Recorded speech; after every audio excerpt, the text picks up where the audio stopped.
First off, thanks for planning on this. Thanks for driving clear from Salt Lake City, so appreciate that.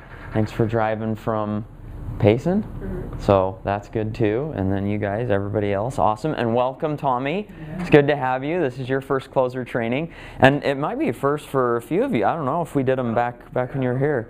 Yeah, there was a period of time we did them more frequently, and it's been a little while since we had one. And it's actually something I've been thinking about for a few weeks now. So maybe two or 3 weeks ago I started thinking about this, that we probably needed to get the group of our best salespeople in a room together and do a training specifically tailored for you guys. And the whole goal that I had for this, that there isn't a specific agenda of a specific script I want to get everybody on or anything like that, so pressure's off, no worries there. I do have a script that I'll give out at the end of the training, but it's more there as something that you guys can use as a reference, because as I thought about it, as I was putting this together over the last few weeks, I thought we haven't really even done a specific closer script, because to me closing is an art, and we all have our own excuse me, our own ways of doing that caters to our personality so that we can connect with the people that we talk to. And I think that's really important. So there is a script that I'll pass out towards the end that you guys will be able to have to go through. There's a few points that I want to make here over the next, we'll be out of here within the hour for sure. But what I've done is I've put together a manual that I want to go through today in this training. So let's pass some around that way and some around this way. And in this manual, called it the Director of Enrollment Manual, this is something that I've modified that started putting together a few years ago, and I modified it slightly for today. So we're going to go through this.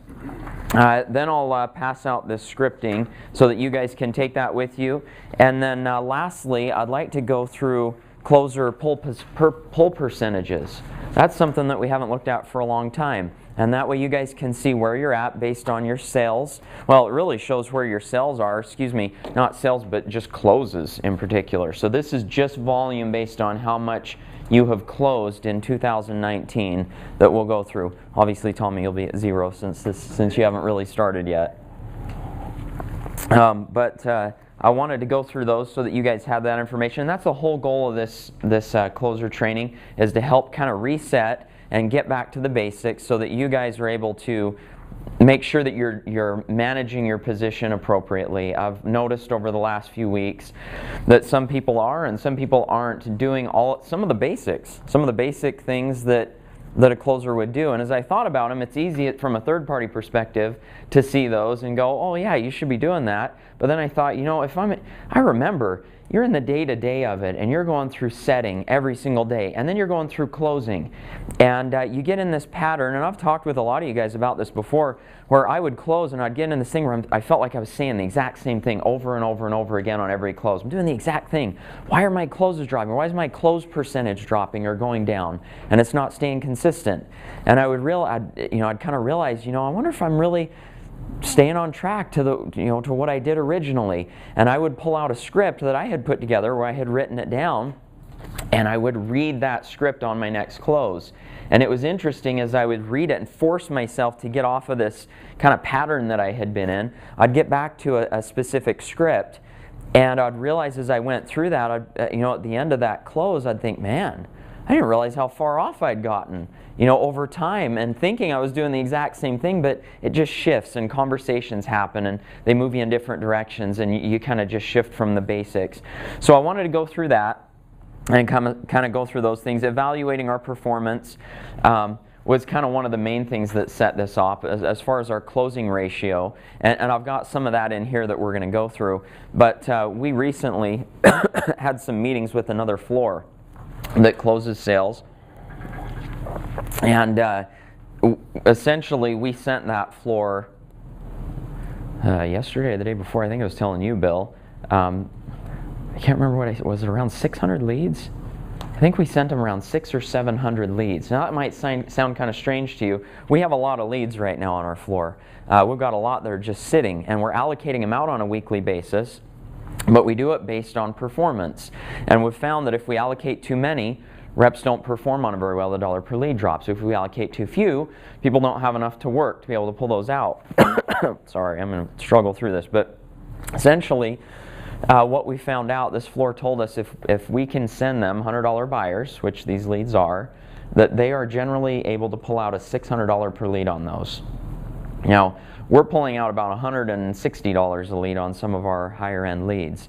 So about 2 or 3 weeks ago, we sent them a test group of some old leads. These were get motivated leads, if some of you guys recall those, that we didn't perform on very well in the past. A lot of you guys, after working them for a while, said, we don't want these, give us the other leads that we're used to. We sent them some of those old ones. They pulled out $10,000 in sales. It was 3 different deals within the first week. And so we thought, okay, well, this is interesting. So we talked to them a little more, and we just sent them about 600 more leads to test out. And we're doing a little test. We're kind of comparing their results versus our results. But that's kind of what's led me down this path. Let's tighten up things a little bit and look at where we're at. So that's the first thing. Let me move into, let's go into this manual. And this is something you can keep. This will be good for you, Tommy. This will all be new for you as you get into this. But the first thing is kind of the contents that we're going to go through today. So being promoted as an enrollment executive or a director of enrollment, closer, we like to call it. Responsibilities, we're going to go through that. Expectations to continue to have that privilege or that title. Taking a set. Red flag issues. I want to talk about evaluating those probe sheets. I've had a few of you guys that I've noticed will take a set regardless of what the setter has done. And there was a period of time where if I had a rep that would set me on a deal that hadn't covered certain expectations, I'd give it back to them. Sorry. I'd rather be on the phone setting a sale up myself, making money. My time's valuable. And your time is the most valuable of any other rep on the floor. You guys make the most per hour when you're on the phone. So Rob, if you're on the phone, per hour, we can calculate how much you're worth when you're on an actual call. So it's in the company's best interest for you to be on the phone, because when you're on the phone, you're going to convert at a higher level than if you're just dialing, right? So I want to get you the best opportunities possible. That's why a lot of you guys are on the consult lists. We want to get you the best opportunities or the best leads possible, because it's our best interest to have you on the phones talking to somebody. Now, if you're just dialing, setting up appointments for yourself, that's where the closing comes in. Then you have other reps on the teams that are setting up deals, and hopefully passing them over to you if you've trained them properly so that they're as good as you are, and they're passing deals over to you so that you're setting yourself up, setting deals up to Bill or Rob or Ryan or whoever you've got.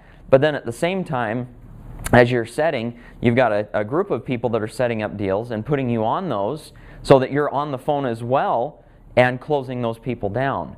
And so that way you're using your time wisely. So if they're going to set you up on a deal that's not very good or hasn't covered commitments very well, do you want to get on that?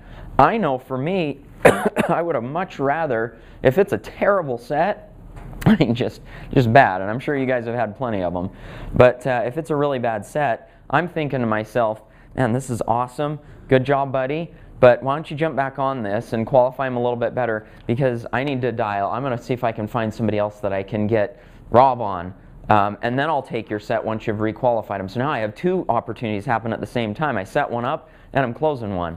That's how you make really good money here. So anyway, we're going to talk a little bit about that. We are going to talk about the call. So this is the intro, your trial closing, how to know if they're serious, going over the 4 main commitments, reprobing, customizing a program. By the way, jumping back to reprobing, a lot of times the best closers are the ones, well, all the times, the best closers are the best probers. That's why we promote our best setters into a closing role. Why? Because a lot of times if they're not setting a good deal, if you're a really good closer, you're able to reprobe it and then get the deal done, right? A lot of times you have to go over those commitments again. But how many times do we sometimes forget that and think, well, you know, I don't know, it's not good, they're not interested, get off the phone, and maybe you move on. But there's a way that if you get really good at this, you're able to reprobe them and get them to close on those conversations. So we're going to talk about that. Presenting the plan, trial closes, overcoming concerns, objections, listening to what is not being said and heard, tie downs, and the trial close again, assuming the sale and gathering the information, before you put them on hold, and a lot of this we're going to skim through, because, and Tommy, you know, when you actually start closing, Bill will train you on some of that, because I don't want to spend too much time on that today. But in here, I've got every step of the close so that you guys have that and you can check where you're at. Methods of payment: check by phone, form, bank wire informations. If you guys don't have up-to-date bank wire information, let me or your team leader know, and they'll get it to you. Also, a new form of payment that we found out another floor is using very consistently and doing well with. And by the way, this is a different floor than the one I'm talking about with the results. Like I said, we've been doing some serious studying so that we can tighten things up here. They're using PayPal credit. So if people don't have money, if they don't have credit cards, you can send them. There's bank or sites for credit cards where they can apply for. I used to use mycreditcardfinder.com. There's bankrate.com. There's actually a few of them that I had written down.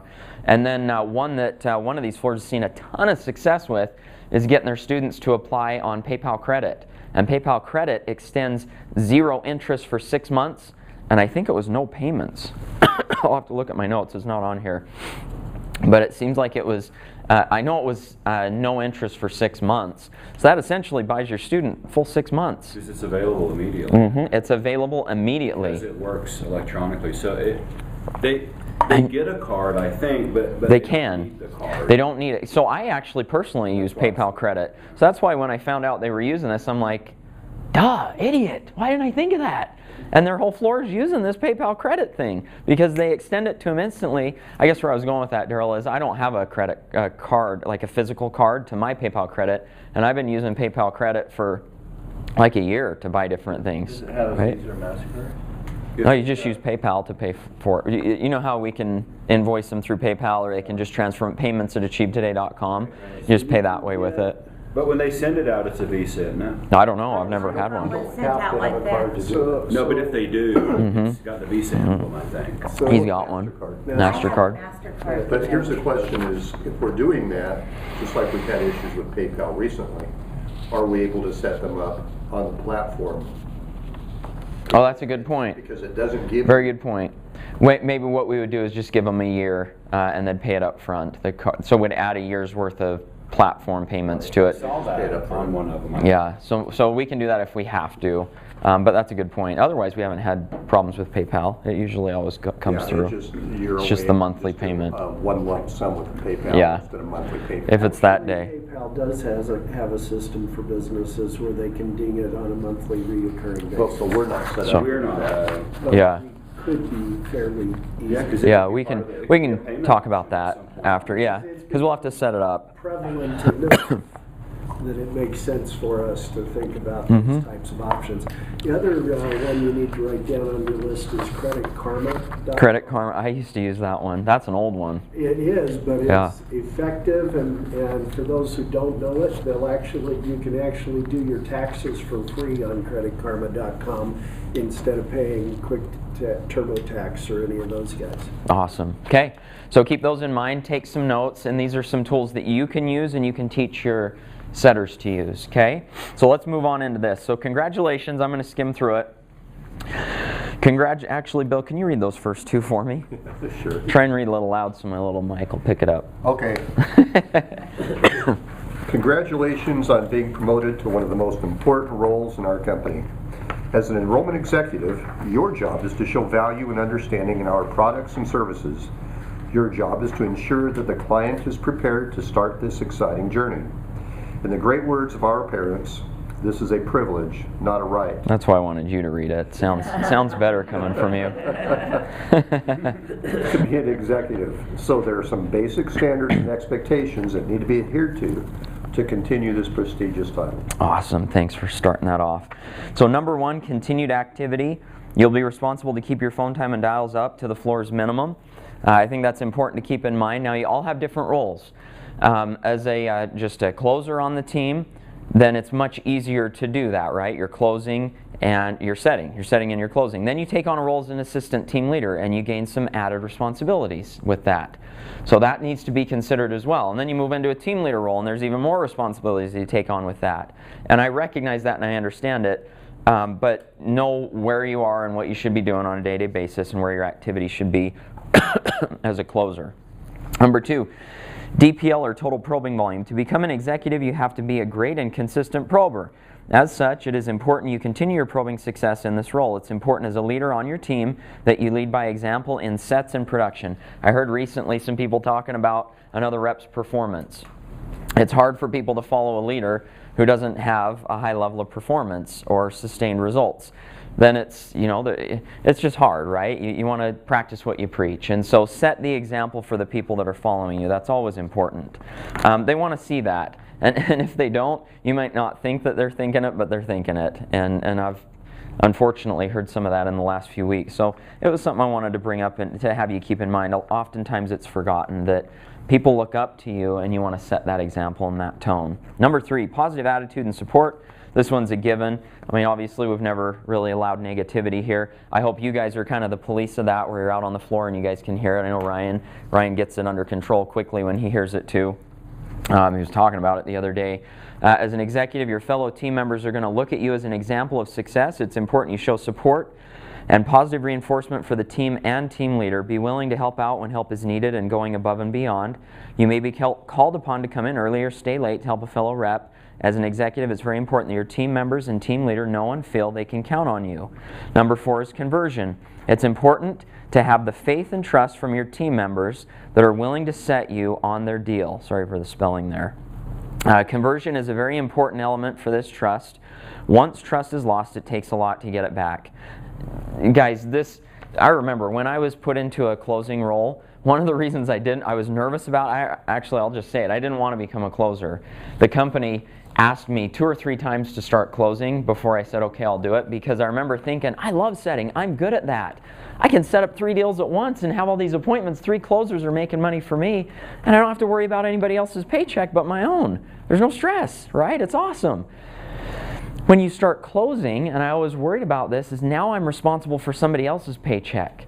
If Bill can't pay his bills, his rent, or buy groceries that week, I didn't want that on my head. That was a lot of responsibility. And as you guys know, there's plenty of people out there that are struggling to pay the bills. Maybe you are personally. Hopefully we can help get some of that in line with this and some of these things we're talking about today. I really think it's a mindset and it's a discipline thing. But I will say this, you're taking on a serious responsibility, and I hope you take it that way. You take it that seriously. The stress you guys feel, you need your reps to be able to trust that if they set you on a deal, that deal is in the best hands, that they're going to make the money to buy groceries that week, right? I mean, that's serious. And I want you guys to all keep that in mind. You're entrusted with something very important there. So back to conversion, halfway down. A good conversion would be a 90% close ratio. I have not had time to do an evaluation of your close ratios. I spent the last couple days putting together this report that I'll give you at the end with pull rates and keep rates and all that stuff. But I'll let you guys look into that yourself and measure it. Tommy, when you start closing, you'll want to keep track of how many closes the reps on your team set you with, or how many bill passes over to you, right? And then you'll want to track how many you close. And you may be nowhere near 90% when you start. Maybe you're 50%. That's a lot of stress, right? Because the reps that are setting you are going to recognize that. If they're setting you on a bunch of deals and one goes out of the 5 that they set, well, there's things to look at. It's the quality of the set, and you and Bill will work together to evaluate that. But at the same time, as your set to close rate goes up, more people want to set you. I remember before I was a team leader, I had guys that would beg to set me up. They would say, I don't want to set my team leader, I want to set you. And I'm like, dude, I'm sorry, I'm not gonna step on another team leader's toes. It's just, first of all, it's disrespectful. I'm not going to do it. I'm not going to talk crap on him. Like, you need to talk with him. I got my own responsibilities that I've got to worry about. But how awesome is it when you have people that are begging to have you take a deal? You know you're good at that point. You want to get to that point. You want to have the reps on your team wanting you to take their closes. I mean, I remember a time, he doesn't work here anymore. He used to be your team leaders, right? Where I was told to set him up. He was off the team. And I was like, Colby, I'm not passing my deal to that dude. He closes like 1 out of 10. This was way back. This was way back when he first started. I'm like, dude, I'll put this person off for a couple hours so that you can take it, because I need this deal. And so keep that in mind. Your reps are thinking these things. It's important you get your skill set to that level. your integrity is such to handle it, and that your drive to get that deal done is important. These are the things I wanted to talk about today. The things that you guys all know that I think have been forgotten over some time, the importance of them.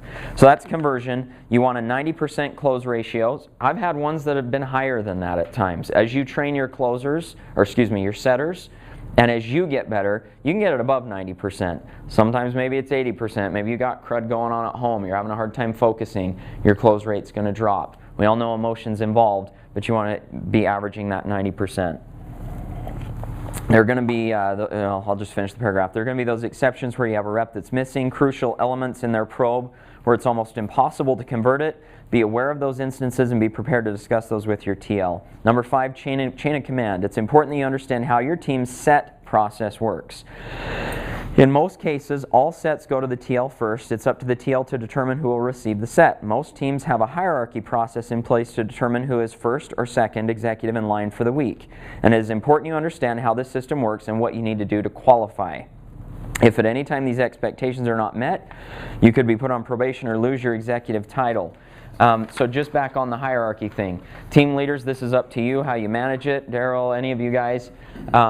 But for me, I managed it based on my closers' close ratio. Okay, if their close ratio sucked, I'm probably not going to give them the best sets. If I've got a brand new setter on the team who doesn't set the best, I'm probably going to give them to the dude with the lowest close ratio, because my higher performing reps, they need to trust me that I'm going to protect the integrity of the team and that I'm going to protect their paycheck. And so team lead, just like closers, you have a huge responsibility. ATLs have a huge responsibility. Team leaders' responsibility is even the highest. The whole team is going to rely on you to protect them, and as you judge where deals go, that's on your shoulders too. So there's a lot to be said for all that. So taking a set, this is important. That's the next page, right? Taking a set. As an executive, you need to make sure you're using your time wisely. We already talked about that. Remember, you're just starting to close. Well, this is for people like Tommy. Many of you have been doing it for years, decades even for some of you.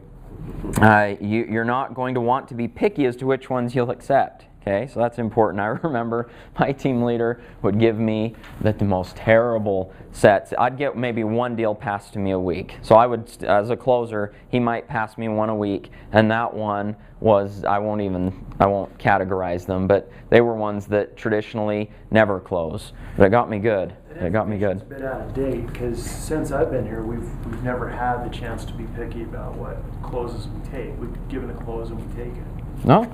Well, there you go. I would say I would like you to get your reps to a point where you can be picky about which ones you take. They're setting so many that you can be picky about that. So that's going to come down to you guys working with your teams and getting them to a higher level of setting. Once a rep comes to you with a set, you're going to need to look over the probe and see what elements need to be covered before you call the client back. You'll need to be able to spot red flag elements in a probe and have the rep cover those concerns with the client before you follow up. Some of the most common red flags: married but spouse is not on the phone. How many of you have taken one of those in the last month? Wow, a few of you. Red flag. Having a client pick a bracket where there seems to be not enough funds to support it. Credit card limits close to the balance owed or vague whole numbers. 10K in total debt, for example, right? You want to get specifics. You guys have been trained on this before, I know it. Have you gotten loose on it? So that's a question to answer yourselves. No specific goals or motivation. Man, get those specifics. We used to call them bullets. You get as many bullets as you can that you can use on those closes. Age of the client, occupation of the client. Client does not have 60 minutes at least to talk. Depending on what you see, you'll approach it differently. It is always a good rule of thumb to ask the rep directly if there are any concerns they feel might hinder the deal. What a good question. I loved asking that. Nate, tell me, is there any reason this person wouldn't go? Because I want to know about that so that I can go right after it, right? Communicating with the rep. This is important. I've seen a little of this over the last couple of weeks. Communication is our business, and it is even more important when you're speaking with your team members. One of the biggest mistakes, I'm going to read that again. One of the biggest mistakes that can be made as an executive: belittling a set or team member in public or private.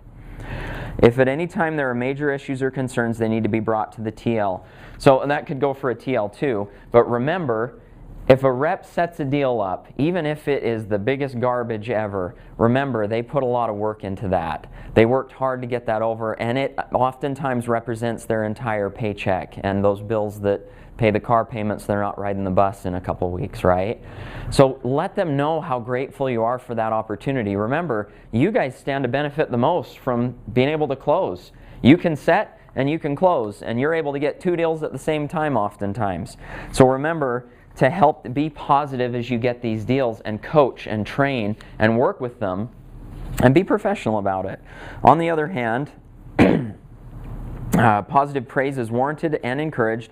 Public and private praise is welcome to help stimulate the rep and the team of progress. Remember, you want to stimulate you want them to set more deals up. The more they can set, the better, and then you work on the quality, right? Public and private praise welcome. Sorry, skip past that sentence. Being in sales, we all like public reconnection. So if you see one of your team members doing a great job, let them know. No rep likes to wait around to find out if their set has gone through. As an executive, it's important to give punctual information regarding their set in a timely manner to ensure relevancy in the feedback. If we wait too long to coach them on this particular set, in some cases, they or we may not remember the conversation in full that we or they had. A good rule of thumb is to either go to the rep right after the call or leave them a voicemail immediately after. So remember, if a deal doesn't go, coach the rep on, even if it goes, man, that's even better. Spend a few minutes and let them know, hey, good job, Rob, nice work. Here's some of the things I thought you rocked on. Here's a couple places I need to reprobe them or had to go through it again, but I was able to get the deal done.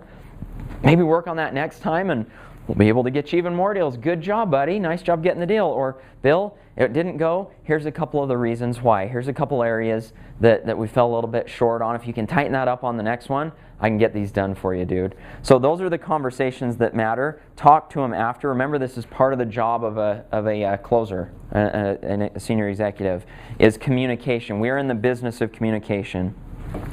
Preparation before you call. Being in the right mindset is crucial when you conduct an interview. Being distracted or not motivated to get on the set is never good. As an executive, you have to realize you're the gateway for your team members to make money. If you're not 100% into it, you need to pass the set on. So important, and how hard is that when we need to make money ourselves? That if you're not in it or you're distracted, crap's going on at home, you just got off the phone with your wife, a fight or something, right? I've been there. And now a setter sets a deal up that they're ready to go. If you aren't able to get yourself focused in that time, it's better that you pass that deal off to another closer. Remember, you're everything to these guys, and you need to have that kind of judgment and character to be able to take care of your people. It's so that it's about each other. We look out for each other. Here's some important elements that need to be in place before you call. Workspace needs to be clear of any distractions, including your computer screen. There is nothing worse than an executive on a call and the rep that set him looks over and sees them messing around on the internet. I remember this used to happen. They'd be on their phone playing Snake. That was the only game that used to be on the Nokia phones. You remember? That game was so fun. Wasn't that fun? Man, but dude, I remember having reps come to me and say, dude, I am not, don't you ask me to pass a deal over to him again. He was on the deal playing video games while he was on it. What am I supposed to say to that as a team leader? I feel like an idiot. I'm like, dude, I'm sorry, bro. My bad. Obviously, he's not the guy I should be passing deals over to. And now it's, I mean, you could have Facebook, you could have all kinds of things on your computer. Could be anything that's a distraction. But remember, they're watching you. And you're their hope. They're relying everything on you guys and your ability. So be cautious of what's going on when you're on those deals. They are watching, I guarantee it. Correct scripting and order forms depending on the set. I remember for me, we had a lot of different order forms. When I would get on a deal, I would have their probe sheet, I would set it on my desk, I would pull out the order form, I would have already circled the package I was going to go with, and I would have went through the probe sheet they gave me and circled hot buttons and bullets that I really liked, that I'm like, dude, I'm going after those things, bam, bam, bam, bam, set that up. Set up the sheet with the thing on it. I'd have the welcome, the enrollment agreement there, just in case I had, had a loss of thought at the moment. I had it right there ready for me. And then boom, I'm in it, and I was all in and able to have everything there that I needed. So make sure you're set up with each of these calls. And then the last one, your phone. This one's important right now. I want you guys to check on this too. You need to make sure your amplifier box on your phone is working. Sometimes the frequency level is not set right where it does not block out the surrounding noise. There's nothing more embarrassing or unprofessional than a client stating they can hear people in the background. One way to test it is to call a spouse or friend on their cell phone, sorry for spelling again, or home phone, and see if they can hear anything while you're talking. Okay, the reason I want to focus on that, we've got another big thing with people getting wireless headsets again. I bring that up because we all love wireless headsets. I had spent hundreds of dollars on one at one point. And I realized I had, what did I do? I had somebody take my wireless headset after I'd been using it, and my close rate started dropping. I'm like, what's going on? Gave them my wireless headset. I went into a conference room on the other side of the building, and I called their phone, just called the 800 number and their extension from my cell phone, and I had them just walk around the floor a little bit. And I'm like, I couldn't believe, I'm like, dude, I can hear people all over the place. And I had it turned as best as I could. That day, I put my wireless headset in the drawer and went back to a box that I could adjust and get rid of all background noise. Couple points of interest with our phones. If you call extension to extension, it's not very telling. You need to call in from a silent room off of a cell phone, and that'll help you hear background noise so that you can test your headsets and see if there's background noise. You will lose deals because of that.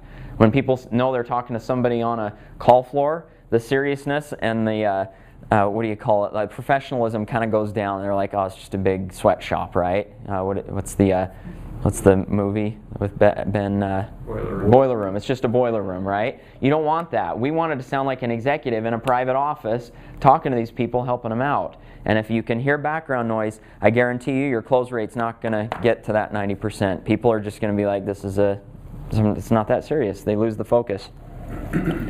That's why I wanted to bring that one up. You guys will need to check that for yourselves. But I remember making the very difficult decision to give up a few $100, precious dollars that I had spent, and put it in a drawer because I knew it was costing me money, as bad as I wanted it. The call. All right, intro. Once you have the client on the phone, so we've covered all the stuff before. Do you guys have any questions about that? It's all straightforward. It's stuff that we know, but it's so often forgotten as a closer how important it is what we're doing, and all these things to set up first.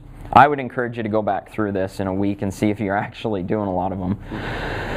Once you have the client on the phone, it's important you have a professional appearance, posture on the phone. In the probe, you have been elevated to a higher position as the one who'll be able to answer all of the client's questions and concerns. You guys know that. You all set. You know you posture the closer as the one who can answer the questions. It's not my job as a setter. He's the one that can give you all the information that you're looking for. So remember, you're that person now. You've been put in this role to qualify them to see if they would be someone we would like to work with. So if that is the case, then we need to assume that role. Successful elements for an intro are: make sure you have the current pronunciation of the name, speak clear, professional, and confident, clearly identify yourself as the executive. Your first trial close and how to know if they're serious. One of the first questions you're going to want to ask your client to see if they're really serious about working with us is a trial close question. Depending on how they answer it can really help gauge how the conversation is going to go. Here's an example. John, I have your application here from Ed, and he says you're interested in seeing if you can qualify to work one-on-one with one of our coaches over the next 12 months. If their response, if they start their sentence with, I am looking, possibly, maybe, fishing, or browsing, be prepared to reprobe the client to find the need in order to create the why they would need to want to coach. If they answer your question with these words, excited, eager, been waiting for, can't wait, answer to my prayers, ready to go, then you know these clients are very serious and excited. You guys know that. When they say it and you get on the phone, you're like, oh, I love this. It's so fun at that point. In most cases, you're going to have the clients that are in the middle where they sound serious but also cautious, and that is okay. If they answer the question with word statements like, as long as it makes sense, I've been looking for a while and have not found the right vehicle, then you should be prepared to take your time with them to show extra value. The key to this trial close is to be able to create a game plan as to how you're going to approach this particular client, and if done correctly, it should allow you to uncover any major objections that they may have at the beginning of the call versus the end. Going over the 4 main commitments and reprobe. After the intro and first trial close, it is now time to cover the 4 key commitments with the client. Let's see, I lost my place. Oh, there we are. In a way, you're really just reprobing the client as well as making sure the representative did a good job of preparing the client for your conversation. So again, reprobing. The first commitment is time. It's important that the client's able to commit the bare minimum requirement to work with us. Make sure they realize that it's not going to happen overnight and they're going to need to commit time and energy into this in order for it to work. The second commitment is motivation. With this commitment, you want to make sure the client's sense of what is motivating them to make this change. Sometimes reps have not done a good job on committing them on something that's realistic enough for them to make a change today. You want to make sure these are not just surface goals, but they go deep enough to create a sense of urgency. Third commitment is tuition or money. If there's going to be one commitment that is not fully and clearly explained, it would be this one. It's important that the client is aware that there is an upfront tuition today. You are going to re-bracket them and make sure they understand exactly what they're going to be committing to. In some cases, you'll have a client bracket themselves moderate or aggressive, and sometimes it's good to ask the client why they put themselves in that level versus being more conservative. This is a very crucial commitment that needs to be understood by the client. If you try to breeze over it, do not be surprised if they buck at the end, right? And if you breeze over it, you're going to have somebody who's just saying they want to think about it overnight. And then we all know how those go too. If you can get them done, it's better for everybody and for the reps that are setting you up on these. The fourth and final commitment is decision making. It's very important you set your expectations at the beginning of the call for the client. Again, beginning of the call. You want to make sure they know you're going to be looking for a decision one way or another. After everything is explained and detailed out, that way you can hold them accountable to their agreement. Here is an example. The last commitment is decision making. John, I'm looking for someone that is ready to get started today, meaning having them go through registration, getting them set up with their first coaching session, as well as having them go through an orientation call as early as tomorrow, or first coaching session or whatever. We want to get them coached soon if possible. I talked with Steve about that the other day. As long as all your questions are answered and everything makes good business sense, and more important, you can see this is working for you, is there anything holding you back from making that decision today to get started? If they say anything but no, then you should not move forward in the conversation, and you will more than likely have to reprobe the client to get them in the mindset that we need in order for them to make a decision at the end of the conversation. This section is also a great place to recommit them on their spouse. If they're in a relationship, one of the most frustrating parts being an executive is when a client pulls the spouse card. So save yourself time and frustration. You need to get clarity before you move forward that the client can and will make the decision without them. Awesome. All right, this part of your call is very important. It will allow you to have an understanding as to what your client's expectations are, as well as give you both a chance to be on the same page.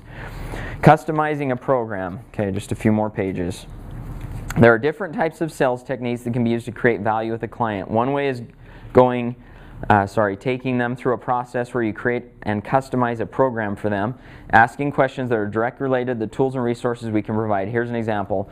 What methods of learning do you excel at? Reading, one-on-one, audio, visual, group, or classroom? When it comes to your home office, are you able to access the internet and talk on the phone at the same time? And then the last one's presenting the plan. Well, I guess not last one, but after you have an idea of what the client needs, it's now time to present the solution to their concerns. As you're speaking with the clients, it's important you portray a confidence in your voice and assure them that this is the solution. There's different successful ways to present the plan, and depending on your personality as well as the conversation with the client, that will normally dictate what direction you go. A couple examples, building up to the coaching. This is where you give all the information on the tools and resources, and at the very end you talk about the one-on-one coaching. Basically, you're ending on the most perceived value, which is having their own personal coach, and then starting with coaching. This would be the reverse, build up to the coaching. With this, you're going to be starting with the best perceived value and ending on some of the additional tools and resources. The 3-option model. Oh, awesome. All right. This method allows you to give the client different programs and different options and cost points for each. Do you guys use this one at all? The ABC one? I just usually do an A and B. You do an A and B? Cool. In most cases they're always going to choose option A, the best program based on perceived value.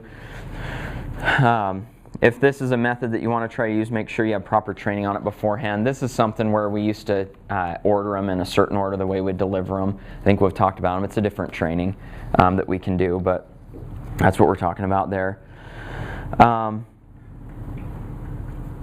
Let's go down to trial closes. Trial closes can be used at any point in the conversation to see if a client is interested in moving forward with the program or conversation. In most cases, it will be an open-ended question, which will allow the client to give you an explanation, answer versus a yes or no. Understanding and knowing where your client stands is very important to the progression of the call. If you sense that they're ready, do not ruin the opportunity by continuing to talk. I've seen this happen a lot.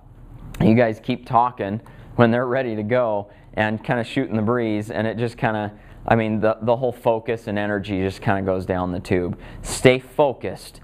Keep in mind your end goal and where you're going, and that's why I'm passing out this script, this closing script, is because sometimes we get on all these different directions, and it's just important to get back to the basics and stay focused on what's necessary to get a deal done and close. I've had people that I have closed within 10 minutes because they were set so good, they were ready to give the credit card number at the beginning, and they even answered the phone, I've got my credit card number here, I'm ready to move forward. And I would say, whoa, whoa, hang on, let me make sure you're a fit for this before we move forward, to create posture, right? And then I'd go through and cover some of the basic commitments and what the program was, and then get the card and get them going. Why spend an hour if you don't have to? Just get them done. If you can do it in 10 minutes, well done to Cleve, who set me up so awesome. And then it only took 10 minutes, and now I can get back on the phone and start setting some more deals to make me more money that week and get a bigger paycheck. But some take longer, and you have to reprobe, and it may take a half hour or maybe an hour to get it done. But don't get so stuck in the grind and the daily, day-to-day of it that you think you got to spend the same amount of time on every single one of them. Everybody's different. Your probes change. Your close, like I said, it's an art, and you need to be so skilled that you can adjust to each person and use your time wisely. That's critical. All right, let's jump down to overcoming concerns and objections. Overcoming a concern or objection as an executive is a very important step in the sale. You have to remember that the prober has told the client that you are the one who can answer all the questions, and if you do not fulfill on that, then trust and confidence will be lost. Here's the formula. Identify, address, and move on. All right, we got 15 minutes, so I'm going to scramble through this last bit. Identify the issue and do not shy away from the problem or concern. Just because you may ignore it does not change the fact that it is still there. The client will have their concern on their mind and never really give you their complete attention until it is resolved. Please remember that. If you're having a lot of pulls, or if you're having an issue where people are falling apart at the end of your closes and your close rate sucks, it's not 90%, maybe it's 60 or 70, then it's probably because you're not addressing concerns properly in the call at the beginning, and then working on building up your excitement and getting them into the program at that point. Address their concerns and get past them. There's no concern that we can't move forward with and help them see the value of this program. It solves really everything. So it's just a matter of you jumping into it and handling it. And a lot of times it is the money. The sooner you identify their concern, the sooner you can feel confident they are focused. Only spend as much attention on their issue as needed. Again, don't beat it up. Once you feel you have successfully overcame their concern, move on. Do not make a big deal out of it. And remember, most people want to feel like they choose this versus being sold it. Listening to what is being heard but not said. Listening skills are very important and what's needed to be successful and consistent as an executive. There's going to be times when you're speaking to a client and they will say all of the right things, but there's just a certain vibe you're getting from them that is telling you different. Do not be intimidated by questioning what you feel. A great phrase is, "Client, help me understand." Using this phrase will allow you to question the client without offending them. Overcoming an objection before it becomes a concern. Say that again. Overcoming an objection before it becomes a concern would also fit under this topic. If you're able to overcome an objection of a client before it becomes a concern, in most cases you're reassuring that client that what they are feeling is perfectly normal. Some clients will look for a sign as to why they should not move forward, and any abnormality in their thought or emotional state would be taken as that sign. The more we're able to make them feel that this emotional process is normal, the more at ease they would be at moving forward. Assuming the sell and gathering the information, so we're wrapping it up. Here's an example of how you'd assume the sell and posture the entire qualification process. This example has an executive that will put their client on hold to review their conversation as well as get another executive's opinion as to whether we should invite them aboard. I've tried this a few times before. I tended to go back to just being the decision maker as an executive, but I have tried this because I got to be honest, guys, if you're getting in a rut of just doing the same thing and you're not hitting a 90% close rate or your reps don't trust you to close, you probably should be trying some new strategies to see how they work. And this is one that I tried for a little while to see how it worked, and I didn't mind it. I got deals off of it, but let's see. Put the client on hold to review their conversation as well as get another executive's opinion as to whether we should invite them aboard. This is how the conversation will go once you take them off hold. Well, Bill, I took your profile and I spoke with another executive about your situation, and we feel very confident that there is nothing at all that will keep this from being a win-win situation. So at this point, we want to officially welcome you aboard to the team, and we want to congratulate you. So a lot of times it just helps them feel like, hey, there's multiple people that are evaluating this. This is very serious. It postures it a little bit better. So if you set that up, it's been something that's worked for me at times. It's just personal preference. It's kind of fun to play with and try out. Then you go through and you collect the, as you guys know, I think I just skipped it, but yeah, just collect the information. Won't go through that. Have your address. Before you put them on hold, we'll just skim that part. Once you've gathered all the client's information, you're now ready to process it through compliance. It's important you've informed them as the enrollment process they're about to go through. Some of the elements to go over. Make sure they're in front of a computer. This is a given. Explain how compliance is going to work with their verbal and online agreement. In some cases, it's a good idea to get an idea of what day would work with them in the next couple days so that you can tell compliance when the best times to meet are. Compliance usually just going to find the best time anyway. Next bullet point, make sure they realize you're putting them on hold and not hanging up on them. I've had that before where I've said, okay, I'm going to talk with compliance, click, and I'm like, oh, they just got me. They're not serious. And then I call them back and they're like, wow, that was fast. And I'm like, oh, I wasn't hanging up with you. So just make sure you're clear with them. If they're using someone else's credit card, we need to have that person available to give consent.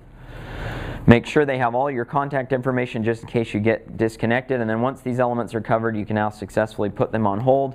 We're not going to go through walking them through enrollment agreement.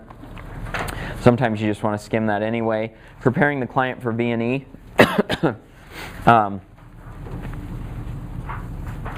Oh, I do want to talk. Let's cover this. There's something in here. You're now in the home stretch. After you have walked the client through the online agreement, you need to prepare them for the second part of registration. Talking to a V&A rep. It is important that your client is aware that the V&A rep cannot and will not answer any specific questions or concerns they may have regarding the program. If there are, the protocol is they transfer them back to you. Okay, even compliance has gotten away from this a bit. Sometimes they are awesome and they try to cover concerns themselves because they're trying to do good at their jobs, but let me restate, that is not their jobs. Their job is to make sure that you're ready to that they are ready to get started and that you did your job correctly, and more importantly, you did not give them any earnings claims or false promises. They're also the ones who will set them up with their orientation call and first coaching session. It is not B&E's job to save or sell your client. It's important that you have addressed any major concerns of your client to limit them transferring back to you. Anytime B&E feels your client is shaky and not really committed, even if they go through the whole process, verbal and online commitment, they'll create a case for the student, for student care to follow up and put them on the watch list. Last page. Homework and contact information. The last thing you want to do before you get to transfer the client back to me is provide them with some homework assignments. It's been proven by customer care, if you have a client do these things, it reduces their cancellation rate significantly. Commitment letter. Have the student email you a commitment letter as to why they are ready to make changes and actually go for their goals, what we can hold them accountable for and what they will hold us accountable for, and what their 3, 6, and 12-month goals are. I loved getting commitment letters back, and that was an absolute must for me. I always sent them out an email. I had it canned, it was done, ready to go. After they were closed, congratulating them, letting them know how excited I was for them, giving them some of those startup assignments again in the email, and then I would ask them in that startup assignment to write me back a commitment letter. This is specifically to get them to commit to themselves, to overcome that buyer's remorse that's generally going to happen a lot of times, and help them make commitments to themselves and then send it off. A follow-up call. Calling your client the day after is always a good way to put out any small fires before they get out of control. Most Most closers hate this one because when I get a deal done, the last thing I want to do is call them back the next day because I'm freaking scared that they're going to be like, I changed my mind. But I'll tell you, rarely that did happen. I mean, it's going to happen, but they would have called in and canceled anyway. When I call, a lot of times they would say, yeah, I'm doing good, I'm a little nervous, and then I could jump in and start building their confidence again and talking about, I understand you're nervous, totally normal. Almost all our students are. Let me tell you about a few of our students that said they were nervous at first. I had one of my own students I would talk about, Sarah, and anyway, we would go through that and it would make it more solid and reduce my pulls. In the 24-hour, where am I? In the 24 hours, in some cases, buyer remorse or fear sets in. By you calling them, in most cases, that is all they need for the reassurance that they made the right choice or commitment. This is a must if your client showed a lot of fear or concern throughout your conversation. If a client calls in to cancel, you'll have to recomply them. You guys know this you know how this works, but meaning they'll have to go through the new verbal commitment with B&E. More so if they're still in their 3-day right to rescind, they happen to call on the following week, the sale will count for that week when they were recomplied. The best way to avoid all of this is by calling them before they call us. Make sure they have your contact information. They call you if they have any questions or concerns. All right, so there's that. Let's pass around this scripting. Like I said, this is good. I'm only passing this around so that you guys have it as kind of a baseline, where if you want to get back to the basics and see if you're off in on the other side of the world with your calls and who the heck knows where you're at and having crazy conversations, this helps you get everything back to the basics and get you back on track. Now, I fully expect you guys to tailor these to fit your conversation and your personality and all that as well, but this is a good standard that keeps you focused and not off on all these other things, all these other tangents. It's going to help you there. All right, pass these around. We'll finish up with this. This is our company's floor-wide closer numbers, closing sales numbers, and its pull rates as well.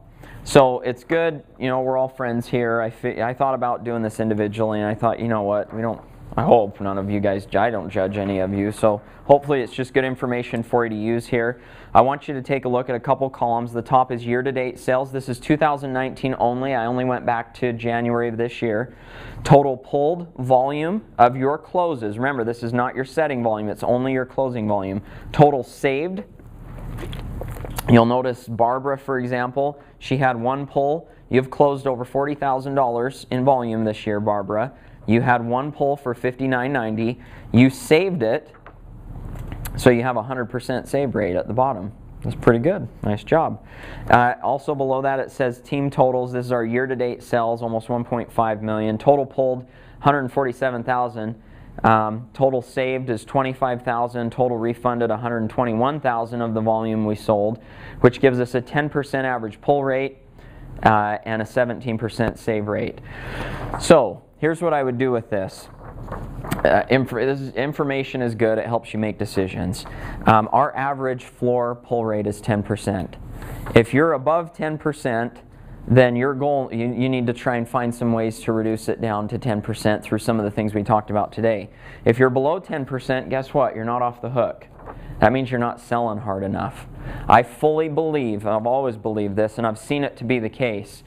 If your pull rate is super low, and I think 10% is a good standard, it's because you're not taking enough people that are walking that fine gray line and pushing them across through your own sales skills to get them to move forward.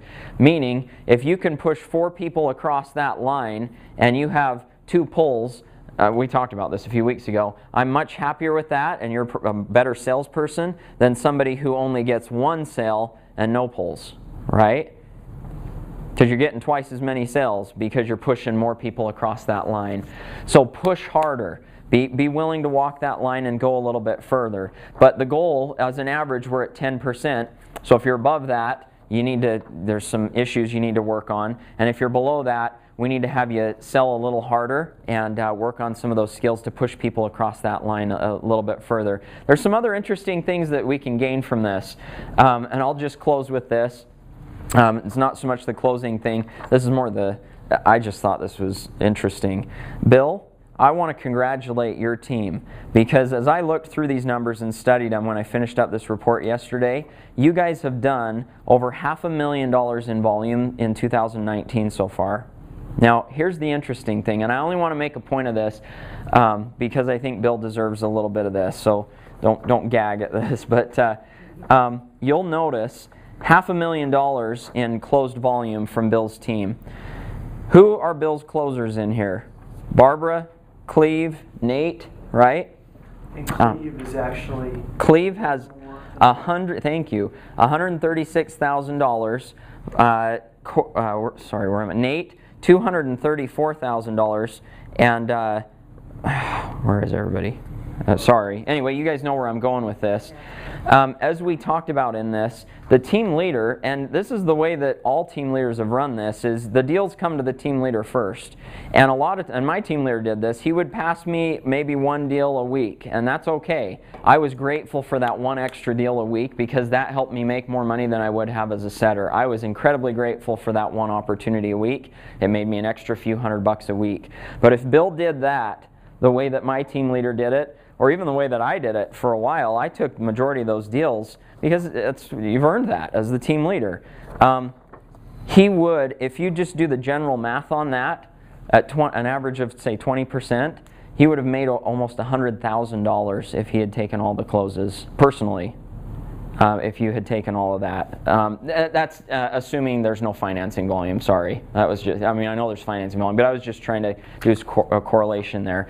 So I want to say there's some good things that are happening there on every team. I mean, you look at every team across the board. You go over here to, and Daryl, you don't have any other closers on your team, so it's harder to, well, you and Corey, I guess, kind of co-team leaders. But you look at Rob here, Rob Mix, 200,000 in closing volume. Marissa, 62. Rob, where's Rob Phelps at? Rob Phelps, 32. That's almost $100,000 more dollars in closing volume Rob could have taken that he's given away. You know, out of the kindness of his heart. I mean, it's awesome that you guys do that. This is phenomenal that you do that together. But really look at this and recognize where you're at and the opportunity that you guys have as a closer to be able to move this company forward and how it benefits you. I hope you recognize the value in your position. You're able to make so much more money because of your opportunity to be able to take closes. Respect that. Earn it. Every single day you should be earning that right because of that responsibility through your production, through your efforts, through setting up more deals and leading the way and teaching your setters on your team to pass more deals over to you. Create more of you. And you're going to make more money because then you're setting up deals and they're passing them over to you, and with your skill set increasing and focusing on your pulled rate and getting it where it needs to be, pushing people across that line, getting your setters to gain trust in you and what you're doing. It's incredible what you guys can do with this. You can make a phenomenal income by focusing on the right things and handling these sets right and taking them right and training your reps right on every deal you get off of. With that, I want to thank you guys for all that you do. I know it was almost exactly 1 hour. I appreciate you guys taking the time to come in here. And I'll tell you, hopefully this gives you an idea of how important I think this training was. I recognize how valuable your time is. And you should never be wasting even a minute of your time every day that you're here. You have a certain amount of hours that you can be here on site at Achieve, changing lives. And it's not just the people that you close and you probe. It's the reps that work around you as well, that you're literally transforming their lives. And how you handle their sets, how you handle your own skill set, how you sharpen your saw is going to make you better at this and anything else you do in life. It's going to make you a champion. So thanks for all you do. I appreciate the sacrifices you guys make every day. But we're having a great week this week. We're having our best Monday and Tuesday than we've had in almost a month, 3 weeks. 3 weeks for sure. So excellent job so far. There's a lot of momentum and a lot of exciting things happening. But like I said, there's always room for improvement. And as we've been studying other closers and setters, we've found there's some great things that we can focus on. So thanks for being willing to do that, guys. That's all I have. Thanks a lot.